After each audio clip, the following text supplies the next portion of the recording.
Gikan sa Santos nga Ebanghelyo sumala ni Juan. Himayaon ikaw, O Ginoo.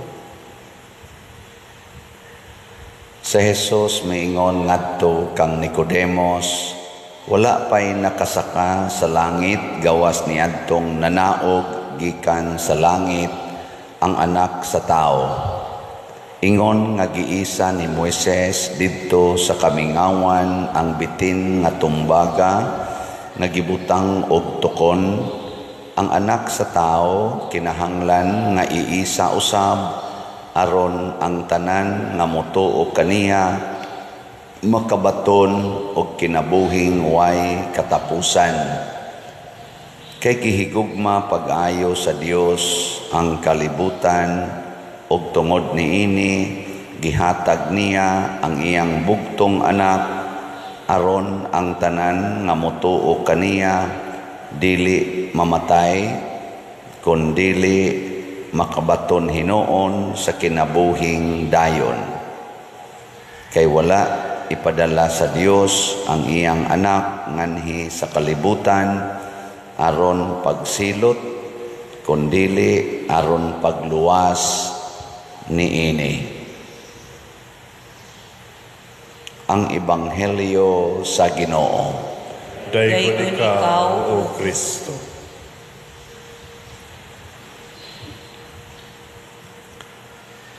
Sa atong tubag sa Salmo niingon, ayaw hikalimti ang mga buhat sa Ginoo.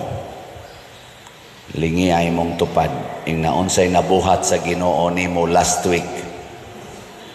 Na last week ba unsay nabuhat sa Ginoo nimo?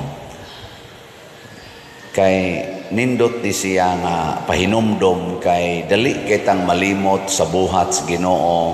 Maunang usahay magsigitag mahay, magsigitag usahay masuko paganitas Ginoo, kay doon natay gustong mahitabo apan dili nato madawat. Pero ang mga maayong buhat sa Ginoo, kay magibuhat ang Ginoo nga bati nga iyang gihatag nato nga nakabenepisyo ta, ato dayong malimtan. Mao na ang mga tao diri sa unang pagbasa nagbagulbol ni Moises. Nalimot na sila nga nakatabok sila sa suba sa Jordan, sana kanang Red Sea, dagat nga pula, nagibuak sa Ginoo, gihimong karsada, nahimong agianan, kunya gipatay ang ilang mga kaaway. Bisag kato na lang pagpagawas nila sa Ehipto, katong tubig nga nigawas sa bato, inana ba pagkaon limot sila nya bagulbo lang gyapon.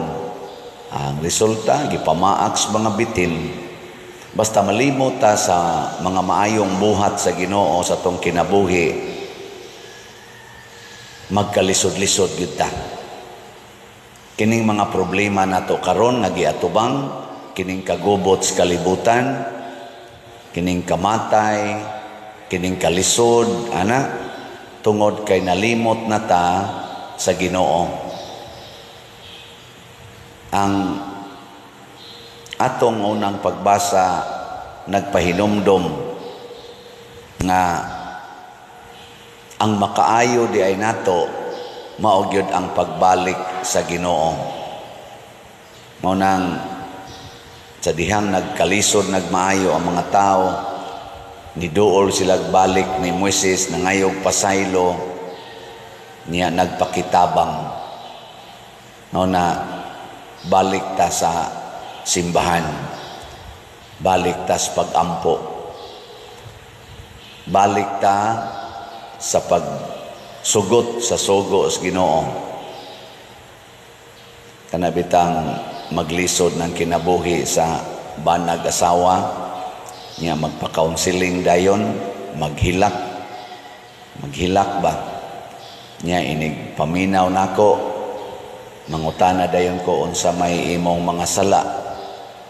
Mao na sugal, nakapamabay, nakapanglaki, siging pamunog sa mga anak niya. Karon gahilak na kay ang mga anak kusog na kay mosukol, ngayon ba Nako, sa doon na pabaka ni kasulbaran pader. Nako, oy, wagi problemang di masulbad, basta mo balik kas Ginoo. Ilingya imong tupad. Ing naunsay problema ni moron, masulbad pa na. Masulbad pa ng problema ni mo. O kita lay musulbad, kita lang awa, oy. Murata o kanang gabadbad ba o kanang hilo nga nalubos, sige na tong badbad, mag-anam na gid no nagkalubos. Mag-anam na gid bagka kanabang wa na gi puruhan nga matangtang pa na nimo. Pero mubalik tas Ginoo, day by day tudloan tas Ginoo unsay buhaton. Ayaw lang sa gyud ayaw tudloi ang Ginoo unsay buhaton. Kusog mo kitang moingon, Ginoo in taon makabayad ako sa akong utang.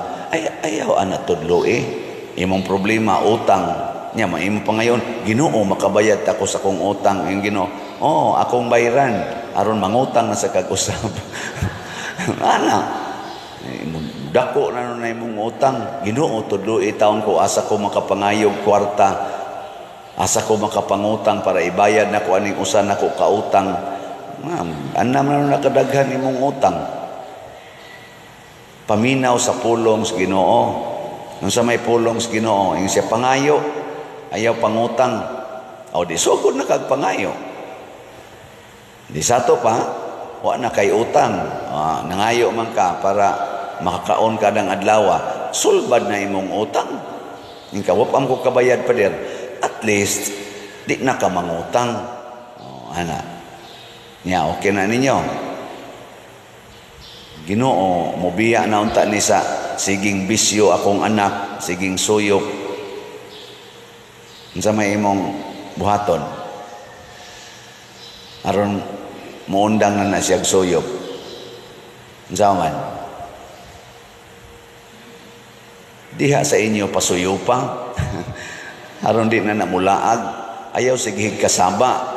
Ang damig pagkaon, atiman na, sige ingong I love you, o anha na magsuyop sa inyo. Musuyop og kape, musuyop og Milo, musuyop og gatas, kay imo namang andaman.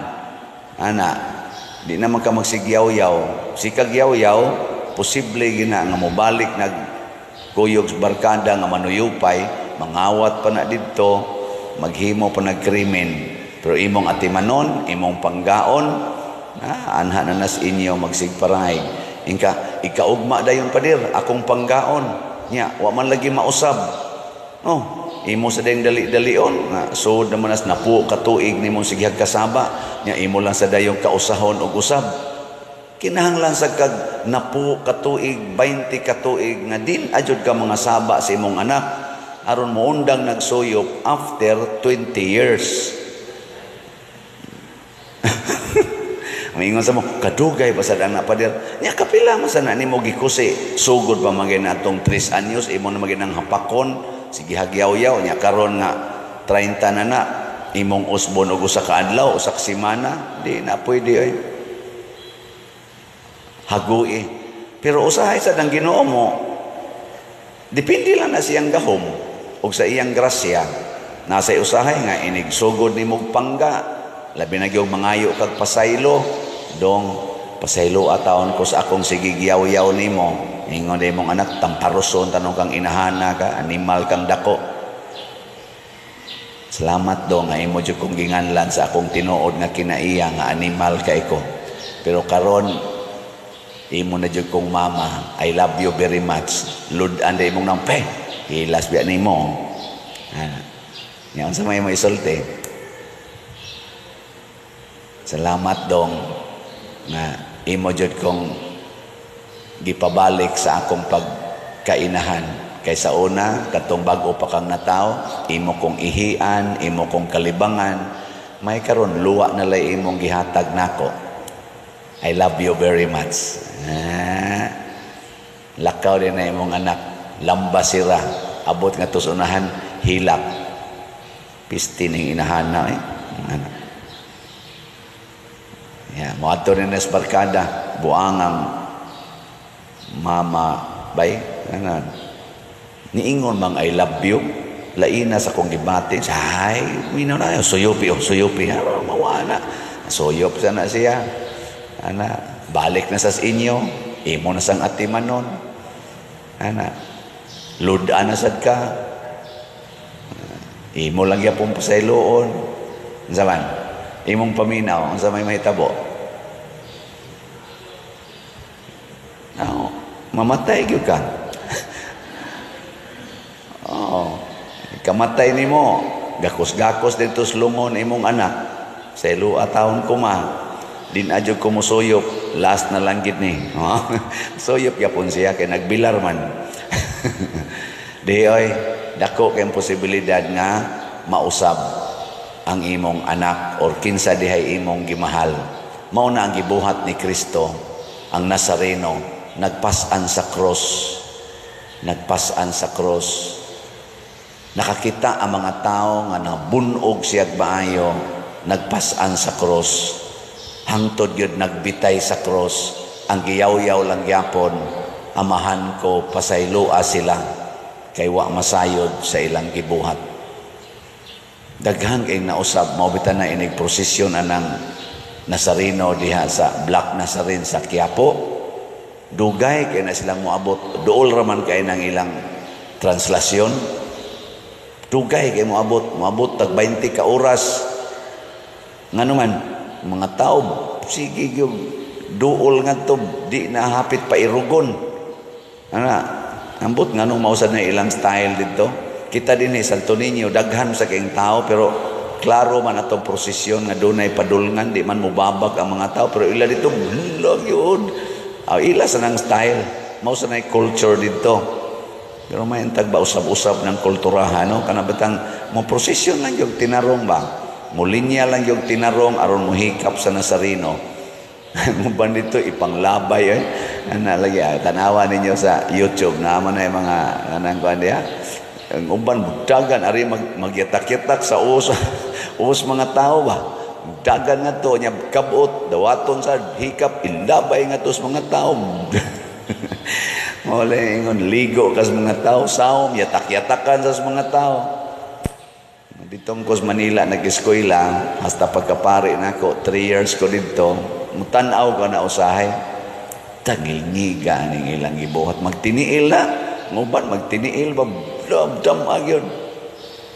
Akong gipangutana tong usa nga nagkapangos-pangos ngano inyong nang buhaton ni siya lipay kay ko pader nga napangos ko kay ako ning halad sa Nazareno.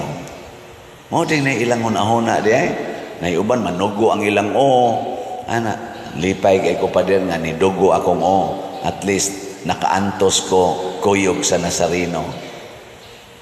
Naku kana gyud inana magkapangos-pangos gyud ka.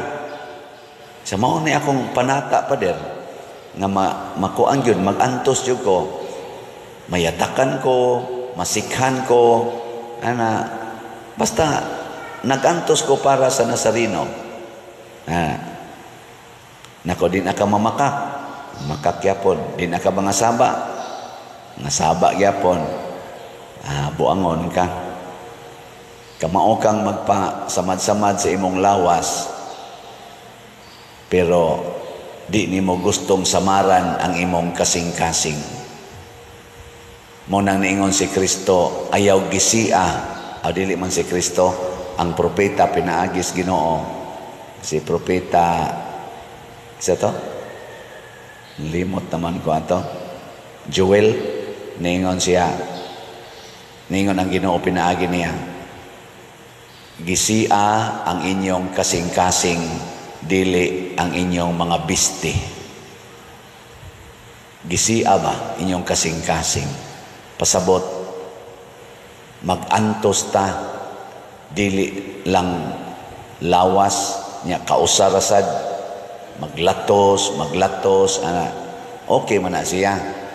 Pero nindot yun ang kasing-kasing mao'y gision, aron mo antos ta pagpasaylo, mo antos ta paghigugma, mo antos ta pag-alagad, mo antos ta pagdawat sa atong isig ka makasasala.